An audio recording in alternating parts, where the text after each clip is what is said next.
Harvesting cherry, ito po ang pinakamalaking kinikita namin sa lahat ng iba't ibang prutas na pinipitas namin. Ngayon po, I'm going to share you kung magkano po ang aming kitaan weekly pag mamimitas po kami ng cherry. So, ganito po siya mamitas ng cherry. Ang pamimitas po ng cherry ay hindi po siya madali. Dahil ang cherry na prutas ay maliliit po siya. So, you have to be expert na mabilis po kayo mamimitas para makarami po kayo for the day.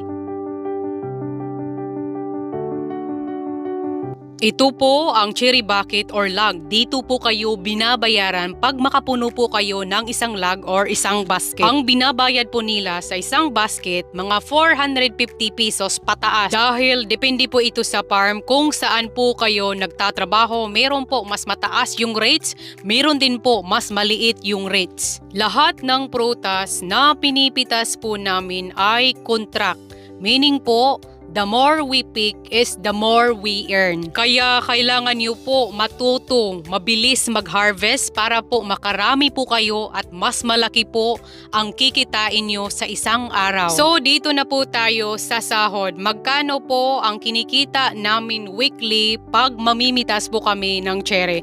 So okay guys, dito sa Australia, ang sahuran po talaga dito ay weekly or every fortnight, every 14 days. But usually po talaga ay every week ang bayaran po dito at direct po sa farm or yung may-ari po ng farm ang nagbabayad po sa amin. So, meron pong tawag payslip. Nare-receive mo ito sa email mo at doon mo po makikita kung magkano po ang kinita mo for 1 week, kung magkano po ang napitas mo all together for 1 week. So, ito po ang itsura po ng payslip. Yan po ang kinikita ko po for 1 week. Mga more than 100,000 sa Philippines. Makikita nyo po dyan ang salary, wage, quantity, kung ilan ang napitas, 300, at saka yung rate. Magkano po ang binabayad nila per log, $11.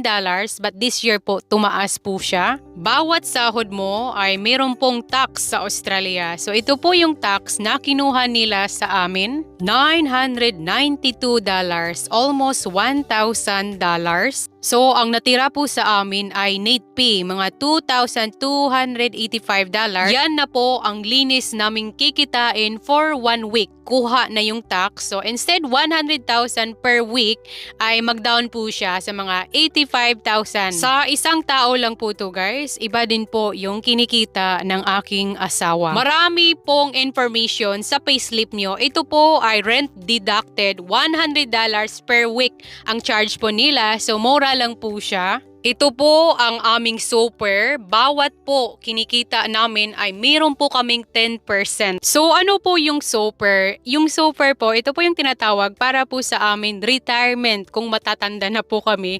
Like mga 60 years old na po kami, makukuha po namin yung pera na super. So the more you work, the more po na mas malaki po ang makukuha nyo po sa super. Obligation po ng taga-farmer or kung saan po kayo nagtatrabaho dito sa Australia to pay your super. So kung hindi kayo nila babayaran, you can report this. Kasi illegal po pag hindi po kayo babayaran ng super dito sa Australia. Kasi ang pera po yan para po sa pagtanda namin, meron po kaming retirement. Ang harvesting cherry, every week po ay hindi po stable ang kinikita mo. Meaning po, paiba-iba po ang kinikita mo every week. Meron pong week na mas malaki, meron po ding weekly na hindi masyadong kalakihan ang kikitain mo. Kagaya po nito, $1,700 ang kinita ko po for 1 week. Yung first po na pinakita ko po sa inyo ay mga $3,000 po yon. Ito po yung sinasabi ko, every week ay paiba-iba po ang kikitain mo. At sa ganyan po na kinikita, usually po sa mga export lang po na harvesting. Like experience po talaga sa pamimitas. Kung baga marami na pong techniques kung paano po mamitas ng marami. Ito po ang pinaka-record or pinakalaki na kinita ko po for 1 week. Yung feeling ko po parang naka-jackpot or parang nanalo sa loto. Yan po ang pinaka-record na kinita ko po sa harvesting cherry within a week. Kikita po talaga kayo ng malaking pera dito sa Australia bilang tagapitas. Basta masipag lang po talaga kayo, sipag at tiyaga, malaki po ang kikitain mo.